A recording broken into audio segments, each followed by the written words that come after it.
मंदिर, रामनवमी का आज का दिन 2019, भारतीय हिंदू संस्कृति के सबसे परम शिखर पर बैठने वाले भगवान श्री राम। हिंदू धर्म के अंदर भगवान श्री हरि विष्णु का वो स्वरूप कि जिसका सर्वाधिक महत्व है, ऐसे श्री राम। बच्चे का जन्म होता है, वहां से श्री राम चालू होता है, मृत्यु पर्यंत श्री राम चलता रहता है। व्यक्ति की अर्थी निकाली जाती है तो राम नाम सत्य है बोला जाता है, ऐसे श्री राम। हमारी रग रग में जो है वो श्री राम। किसी गांव देहात में चले जाओ, हमारी भारतीय संस्कृति में अगर व्यक्ति किसी को मिलता है तो राम राम कहता है। चाहे कोई भी स्टेट में आप चले जाओ, चाहे एक दूसरे से बिछड़ते हैं तो भी एक दूसरे को हाथ दिखा के राम राम कह के अलग होते हैं। खून में हमारे घुला हुआ है श्री राम। ऐसे श्री राम का मंदिर हमारे देश के अंदर आज तक नहीं बन पाया। ये मंदिर ना बनने की जो वजह है, मुझे पर्सनली ऐसा लगता है कि इसके लिए हम खुद स्वयं हम दोषित हैं। हमारे देश में बाहर से आई हुई प्रजा, विधर्मी लोग, हिंदू नहीं है वो, लेकिन उनका इतना ज्यादा हमारे देश के ऊपर शासन चले और उसके अंदर हमारे ही घर के लोग उसके अंदर शामिल हो चुके हैं। मुसलमान लोगों का राम मंदिर बनने के प्रति उतना विरोध नहीं है जितना हमारे देश के, हमारे घर के, हमारे ही भाई, हमारे ही कुटुंबीजन जितना इसका विरोध कर रहे हैं। इसका मैं एक सादी तरह से एग्जाम्पल देना पसंद करूंगा। सोचिए 2 मिनट के लिए, जो अपने आप को सो कॉल्ड बुद्धिवादी कहते हैं वो लोग, राम मंदिर की जगह के लिए झगड़े क्यों करने के, क्या आवश्यकता है ये सब कुछ करने की, भगवान कहाँ कहता है मेरा मंदिर बनाया जाए। तो क्या तुम्हारे घर के अंदर रहने के लिए मेहमान बन के या तो आसरा मांग के रहने के लिए आया हुआ व्यक्ति कुछ दिनों बाद, तुम्हारा 4 रूम का घर है, चाहे 6 रूम का घर है, चाहे 1 रूम का घर है, उसको तुमने पनाह दी। हिंदुत्व ने हर एक धर्म के लोगों को इस देश के अंदर पनाह दी हुई है। यहाँ पे आके वो लोग रह रहे हैं। तुम्हारे घर में कोई किराएदार बन के या तो आसरा लेके आता है, क्या कुछ दिनों के बाद उसके घर में दादागिरी चलने लगती है? वो तुम्हारे घर में तय करता है भगवान का पूजा कर बनेगा कि नहीं बनेगा, तुम्हारे घर में किचन यहाँ पे होगा कि नहीं होगा, तुम्हारे घर में लेटरिन बाथरूम यहाँ पे होगा कि नहीं होगा, तुम्हारे घर का एंट्रेंस यहाँ पे होगा कि नहीं होगा, तुम्हारे घर में तुमको मिलने के लिए कौन आएगा कौन नहीं आएगा, तुम्हारे घर के अंदर तुम कौन सी पूजा पद्धति अपनाओगे, तुम्हारे घर के अंदर तुम भगवान को भजोगे कि नहीं भजोगे, तुम्हारे घर के अंदर तुम जोर से प्रभु नाम लोगे कि धीरे से लोगे, तुम्हारे घर में खाना कौन सा बनेगा कौन सा नहीं बनेगा।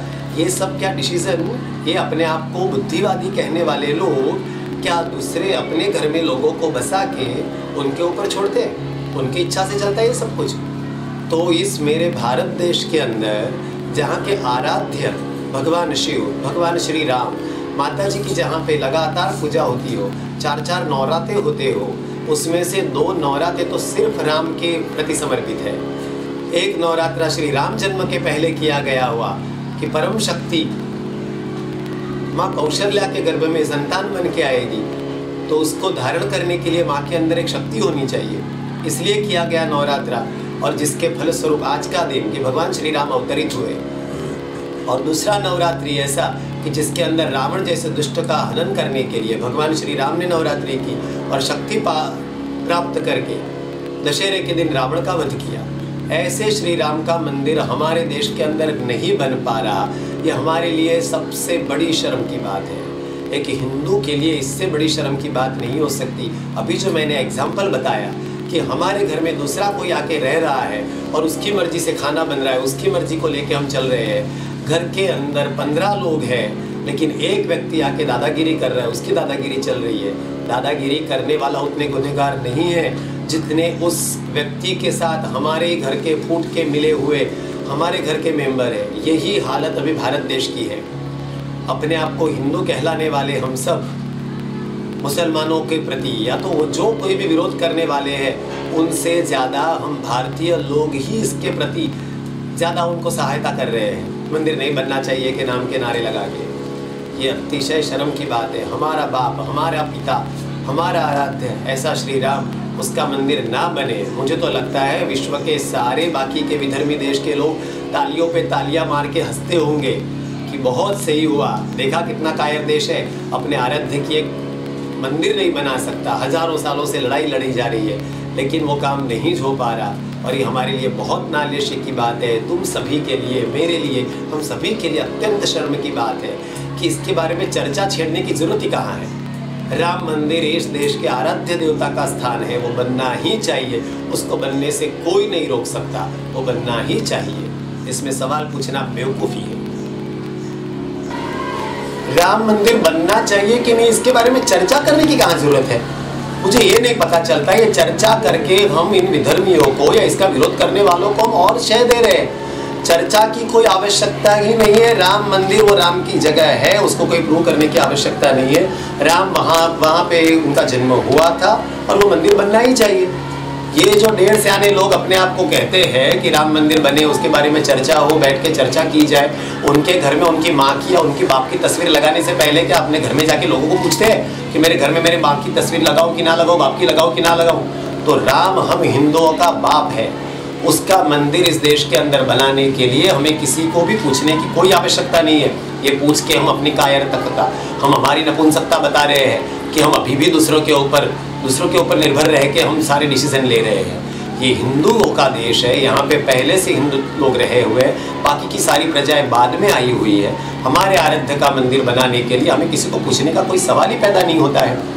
जिस तरह से एक व्यक्ति अपने घर में अपनी माँ का या अपने बाप का फोटो लगाने से पहले किसी को पूछने के लिए लाजिम नहीं है, उस तरह से भगवान श्री राम का मंदिर बनाने के लिए हम भी किसी को कुछ पूछने के लिए या सुप्रीम कोर्ट के फैसले के लाजिम नहीं होने चाहिए।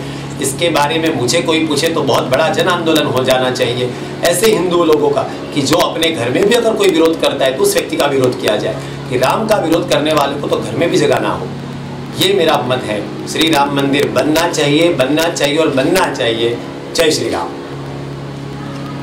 दर्शिल जी, पिछले वीडियो के विनर आप बने हैं। ये वीडियो आपकी सलाह के विषय को लेकर ही बनाया गया है, जिसके साथ आपका नाम और आपकी फ़ोटो विजेता होने के नाते दिखाई जा रही है।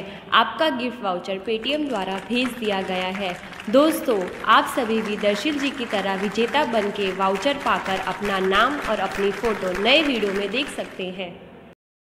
दोस्तों, आपकी कमेंट्स आपको विजेता बना सकती है। आगे के वीडियोस के टॉपिक के बारे में अपने सजेशन दीजिए और इनाम पाने का मौका पाइए।